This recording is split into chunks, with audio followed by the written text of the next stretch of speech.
Et je suis très content d'être ici pour partager avec toi ce que j'ai découvert dans la lettre de Jean, l'évangile, la bonne nouvelle de Jean, la bonne nouvelle de Jésus.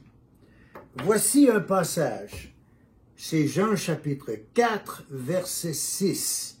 Jésus lui dit, « C'est moi qui te parle. » Alors, pour comprendre ce verset, il faudrait bien comprendre le contexte. Et je vous lis le contexte.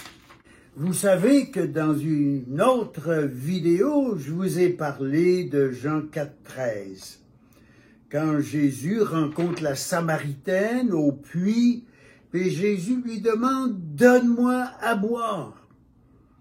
Puis la Samaritaine est toute surprise que voilà qu'un Juif parle avec une Samaritaine et une femme.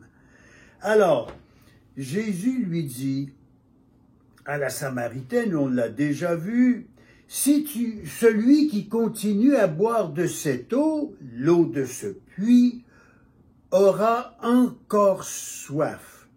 Mais celui qui boira une seule fois de l'eau que moi je lui donnerai n'aura absolument plus soif, jamais. » C'est une comparaison, on peut dire, entre la religion de cette dame qui ne satisfait jamais et ce que Jésus donne qui satisfait complètement une fois pour toutes.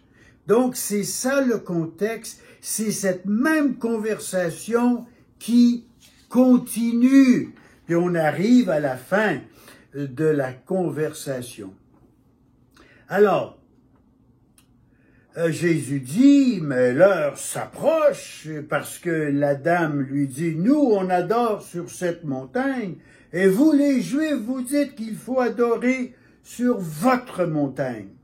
Alors, on entame, je cite, « Mais l'heure s'approche », Jésus dit, « et elle est déjà arrivée où les vrais adorateurs adoreront le Père en esprit et en vérité. » Oui, ce sont de tels adorateurs que le Père cherche.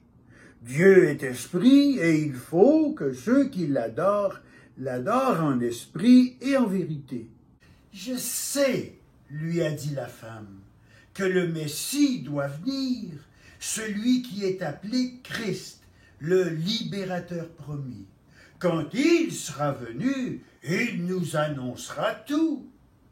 Jésus lui dit, « C'est moi qui te parle. » Donc je me suis dit, je sors ma loupe et je vais regarder les deux mots, c'est moi. Alors, mais je veux que vous soyez patient avec moi aujourd'hui. Je vais vous lire un autre passage de l'Écriture qui va jeter de la lumière sur ce passage. Alors, je vous lis dans Jean chapitre 8, verset 56. Jésus parle aux Juifs, il dit, « Votre père Abraham a été, ou on peut dire votre ancêtre, Abraham a été rempli de joie à la pensée qu'il devait voir mon jour. Et il l'a vu et il a été ravi. » Les Juifs lui ont donc dit, « Tu n'as pas encore 50 ans et tu as vu Abraham? » Jésus a répondu, « Je vous le dis, oui, c'est la vérité. Avant qu'Abraham soit né, moi, je suis. » Toutes les traductions que j'ai vérifiées traduisent Jean 8, 58 par « Avant qu'Abraham soit né, moi, je suis. » C'est pas une grammaire correcte de dire « moi, je suis ». Mais laissez-moi vous dire, pour vous aider à comprendre la note, lorsque vous allez voir le message de Dieu, l'Évangile selon Jean, vous allez voir qu'il y a des notes à la fin. Et voici la note sur ce que je viens de vous lire. Avant qu'Abraham soit né, moi je suis. Les paroles de Jésus. Je suis. Voici la conversation entre Dieu et Moïse lorsque Dieu l'envoie pour faire sortir son peuple hors d'Égypte. Et je cite, « Voici, a dit Moïse, j'irai vers les fils d'Israël et je leur dirai, le Dieu de vos pères m'envoie vers vous. Mais si on me demande quel est son nom, qu'est-ce que je dois leur répondre? Et Dieu a dit à Moïse, je suis celui qui suis. Et il a ajouté, voici ce que tu diras aux fils d'Israël. Je suis, m'envoie vers vous. C'est le passage dans le livre de l'Exode, chapitre 3, versets 13 et 14. Donc Dieu s'est donné le nom de « Je suis ». Tu diras aux fils d'Israël « Je suis, m'envoie vers vous ». Dieu s'est donné le nom de « Je suis » parce qu'il a toujours existé. L'Éternel présent est quelque chose qui nous échappe. Et il y a aussi un jeu de mots. Je suis ressemble beaucoup en hébreu à l'Éternel, nom lui-même donné au verbe, lié au verbe être. Jésus ici devant Moïse se réclame donc être le je suis ou l'Éternel de l'Ancien Testament. Dieu dit à Moïse lorsqu'il se dirige vers l'Égypte pour libérer le peuple qui est dans l'esclavage, et Dieu lui dit, Moïse, tu leur diras, je suis, m'envoie. C'est là son nom. Alors, le nom de Dieu, que Dieu lui-même se donne, est je suis.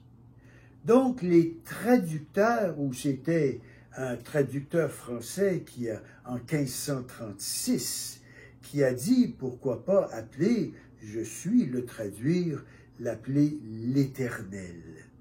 Donc, Dieu, ici, dans l'Ancien Testament, s'appelle « je suis » ou « l'Éternel ». Alors, ici,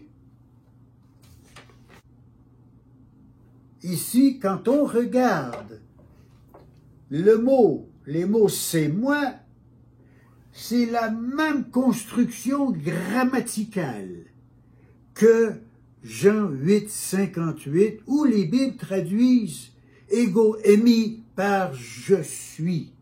Donc, la réponse, plutôt que dire Jésus lui dit « c'est moi qui te parle », parce que la Samaritaine veut savoir, le Messie, le libérateur promis, lui, c'est qui?